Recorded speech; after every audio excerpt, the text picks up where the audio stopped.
I don't know what your favorite game to play was when you were a kid, but when I was a kid, we were a little old school. Any old school kids in here? We played hide and seek, right? Any hide and seek? That was the game. Now, when I played hide and seek in the cornfields and in the cemeteries, right? Now, don't judge, because this was before internet. This was before smartphones. We had to be creative. But a lot of churches back in the day had a little cemetery beside them. And me and my friends after church in the dark on Wednesday nights, we thought it was fun to go play hide and seek, and we would just hide behind Grandma and Grandpa's tombstones, right? Until our friend, and we thought nothing of it. I know you're thinking, this is creepy, this is weird. Y'all have been watching too many horror movies. But you know, when we grow up, we usually don't play hide and seek anymore, do we? But sometimes, I don't know if you felt like this, sometimes with God, I feel like God's playing a little hide and seek with me. Once in a while, I feel like, God, where are you?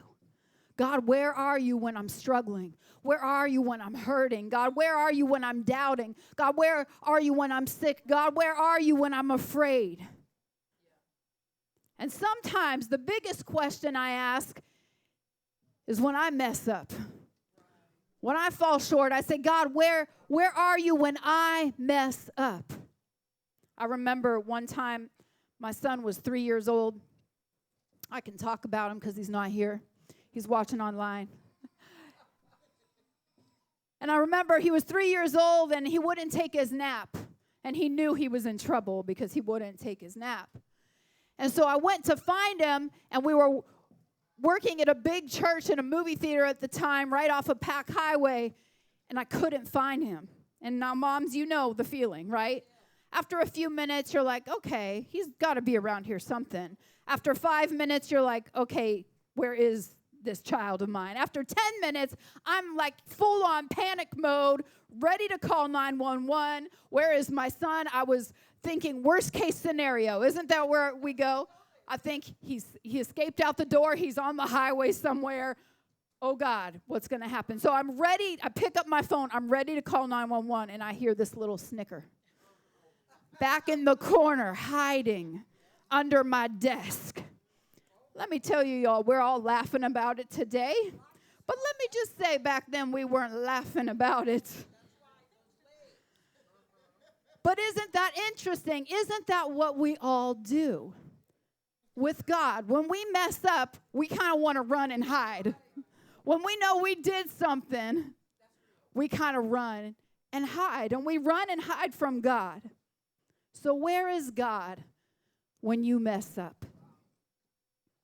It's a question worth asking and wrestling with this morning. And I believe the answer can be found in a story that is a parable. Jesus often spoke in parables. Parables were simply a story that told a spiritual truth. A story that told a spiritual truth. And Jesus told this story, and he told this story with the goal to show us the heart of God. And in the story, the Father in the story represents God, and the Son, well, the Son represents you and I. I want us to listen to this story this morning in the book of Luke, chapter 15, 11 through 24. Jesus told them this story. A man had 2 sons. The younger son told his father, I want my share of your estate now. Somebody say now. Little demanding son, right?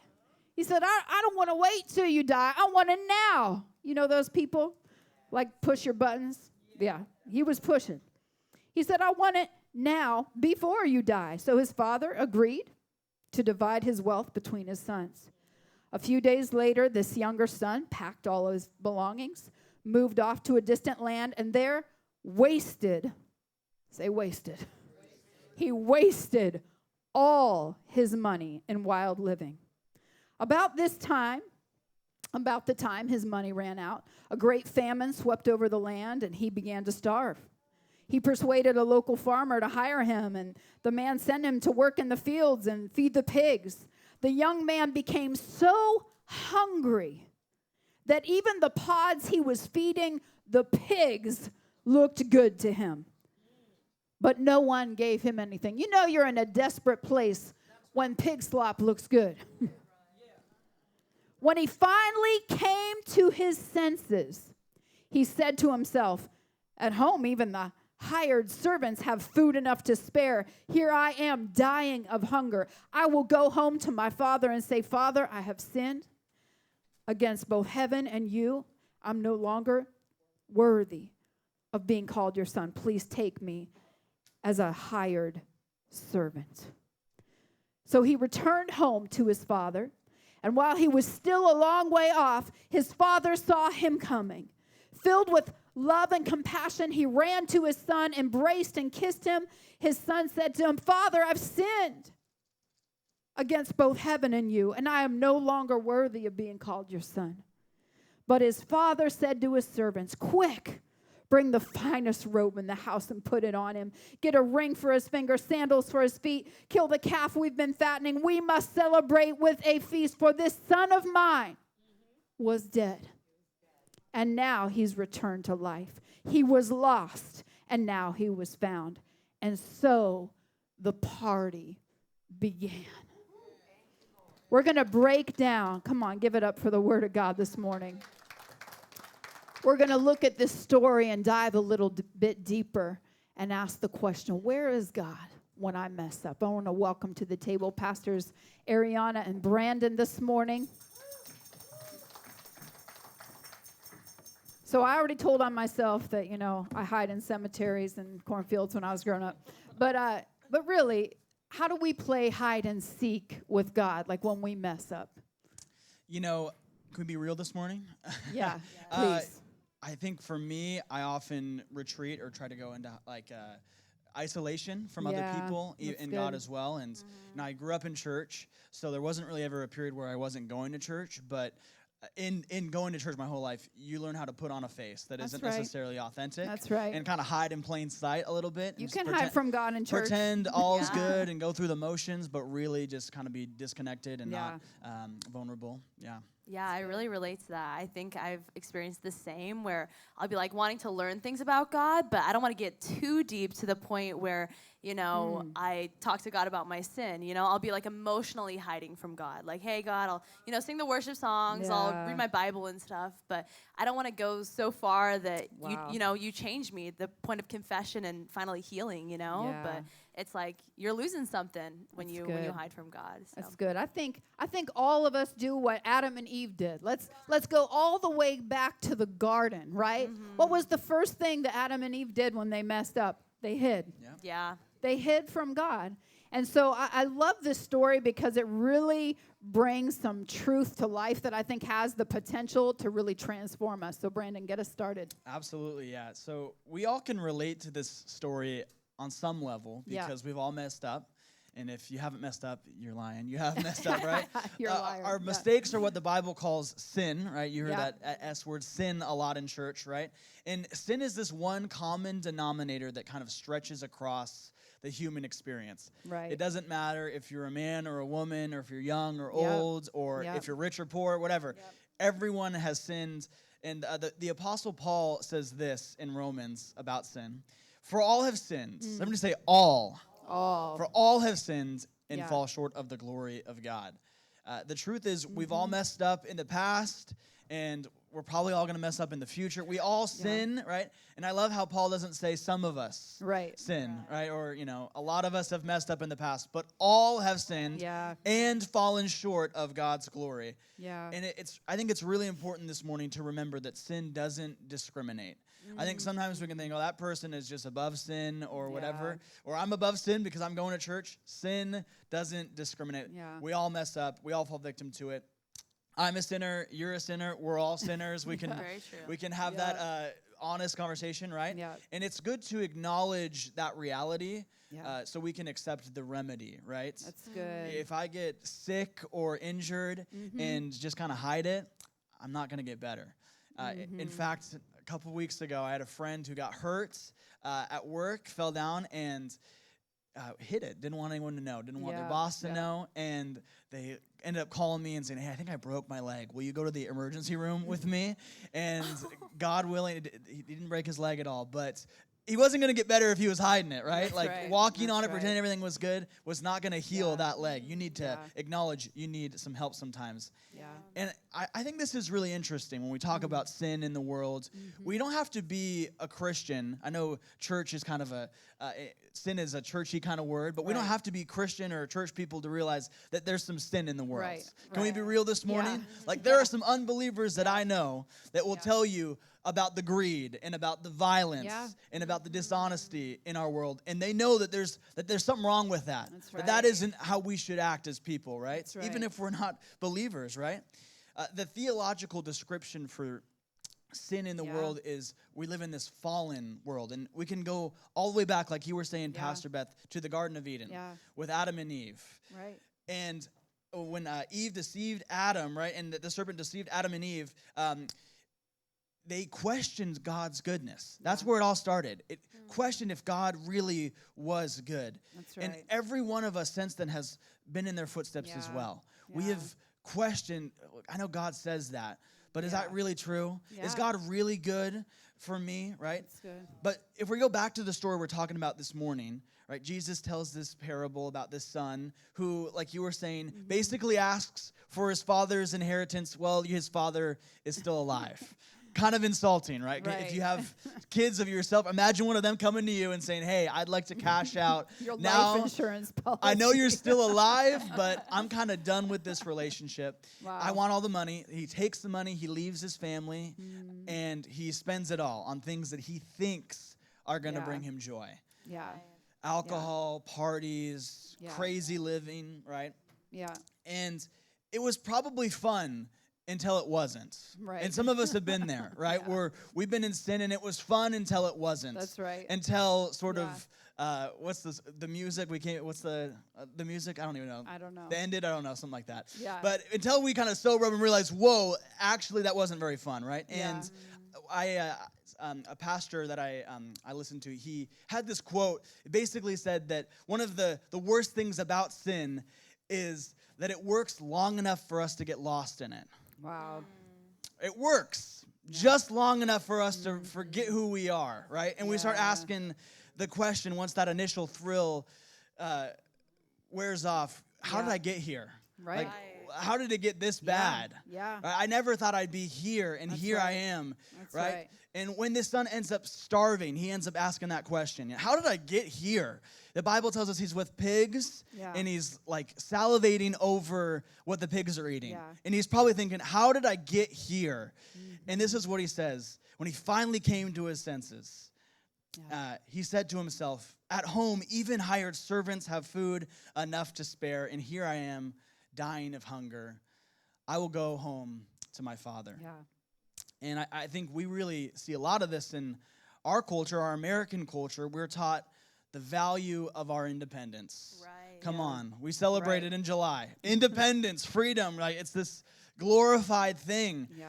But failure is a really great teacher because it actually reminds us that we weren't designed to live life independently. That's good. We weren't designed to live life by That's good. ourselves. It ultimately shows us that we Yeah. have a need for a father, regardless our stage of life, regardless good. whether you are a child or you're an adult, That's good. right? Failure shifted this man's heart. It's the catalyst of this story that shifted his heart back to his father. And the father represents God in this story, right? Yeah. Right? And for us, we're that son. We're that son who have good. sinned. We've all sinned. We've all good. wasted and squandered God's blessing for our life. Yeah. And in the pursuit of being our own Lord of our own life, trying to make our own decisions, chase our own goodness, we find ourselves in low, hopeless, and desperate situations. Yeah. And we ask that question, how did I get here? Yeah. But our failure, I want you to understand this morning, has the potential to bring us closer to God. That's good.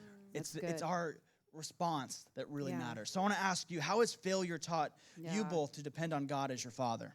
You know, when I mess up, I kind of realize that I'm not intended to do life alone, that I'm intended to have communion with my Father. And it reminds me of when I was in middle school one time, I had this science experiment, and usually I was a really good, student, but for whatever reason, this one stumped me. And I messed it up so bad, and it was due the next day, and I was like, I'm going to fail. I'm going to just big fat F. So I remember taking it to my father and saying, Dad, this was my science experiment. I totally botched it. I don't know what to do. It was late at night, and I gave it to him, and I went to bed. The next morning, I'll never forget, I went down in the kitchen, and there was my science experiment completely finished, completely done. Wow. It actually worked. But, that failure in me led me to my Father.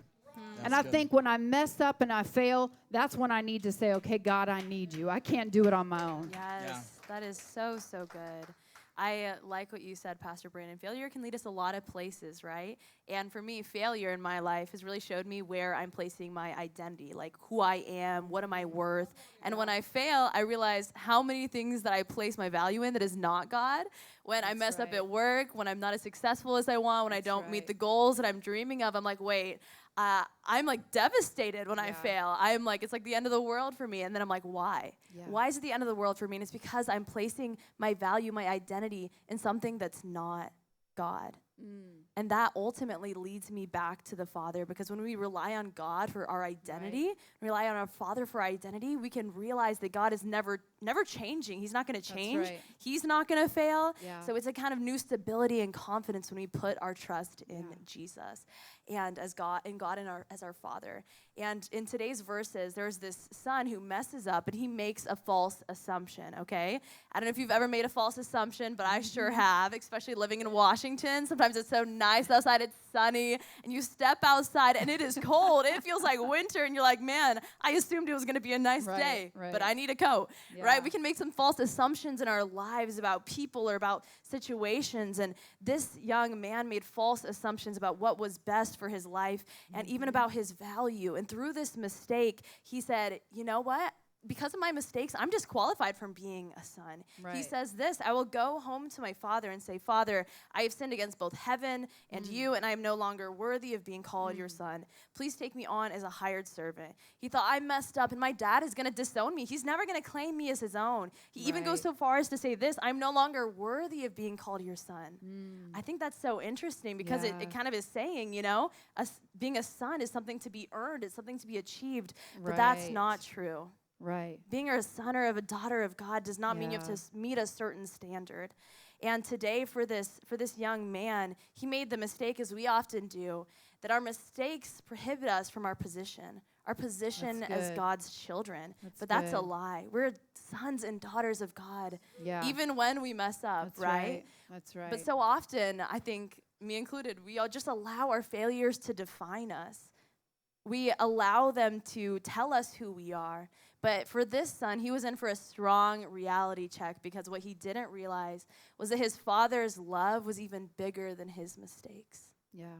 That God loved him so much, that his father loved him so much that his mistakes didn't matter anymore. And when he returns to his father, he tries to resign as a son and just say, Father, just hire me as a servant. He discovers that his father's love hasn't changed for him at all. Wow.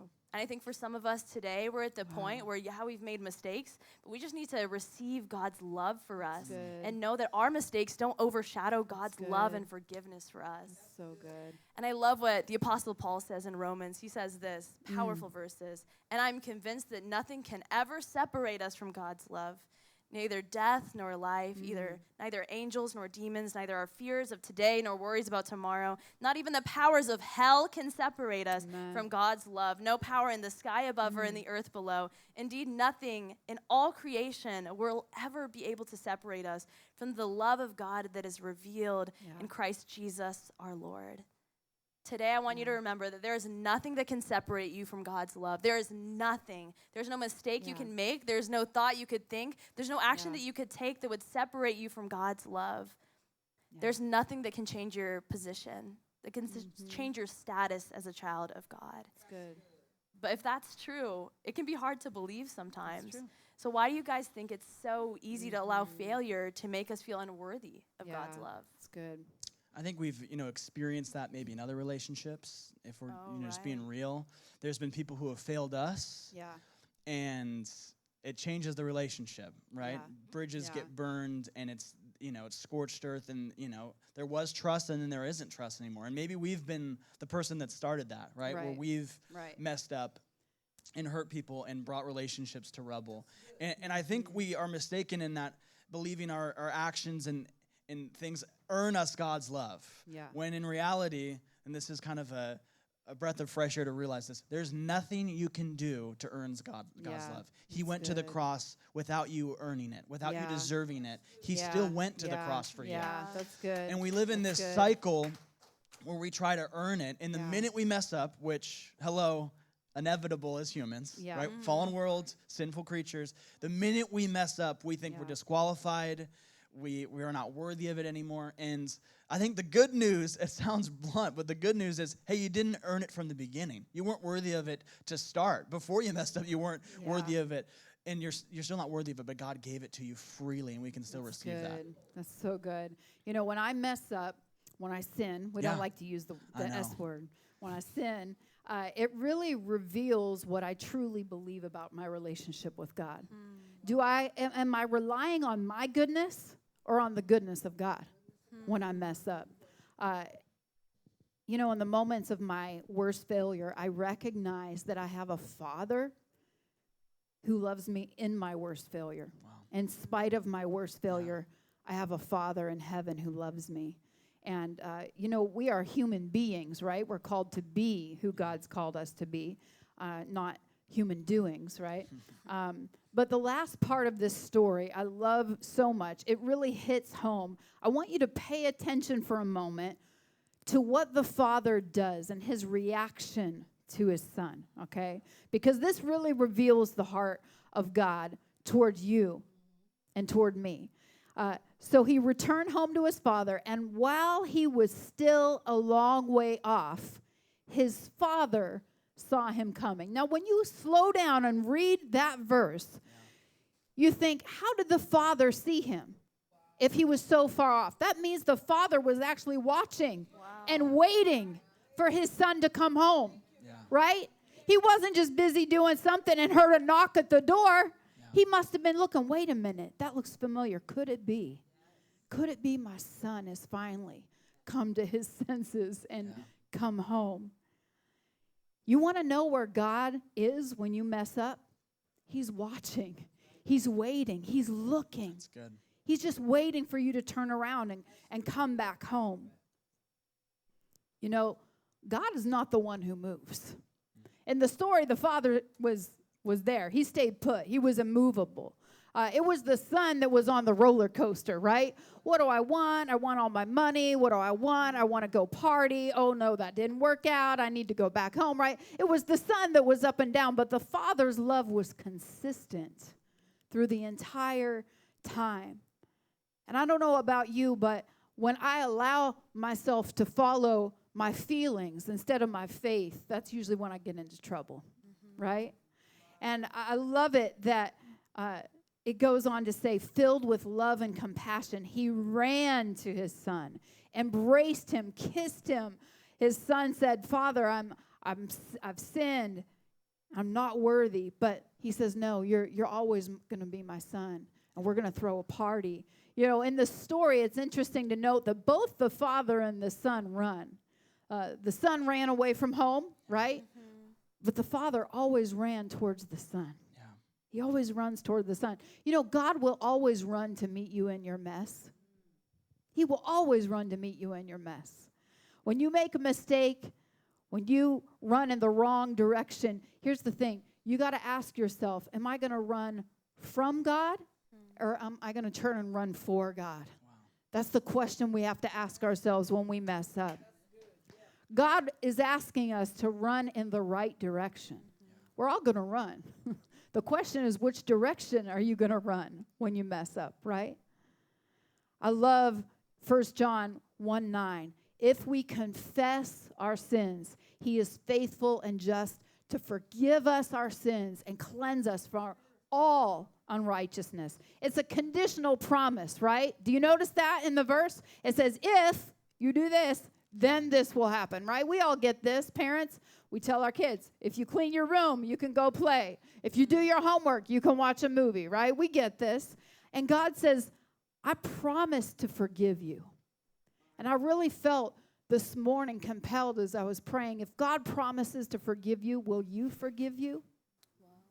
Because sometimes I feel like we hold it over ourselves, That we beat ourselves up so much. That's why we run and we hide, because we can't forgive ourselves oftentimes. And we can't believe that a God is so good who would forgive us. That's right. God is running to meet you in your mess. And he will always run towards you. And he's asking you, which direction are you running in? Are you going to run from him? Or are you going to run for him when you mess up? Thank you so much, table team. Can you give them a hand this morning?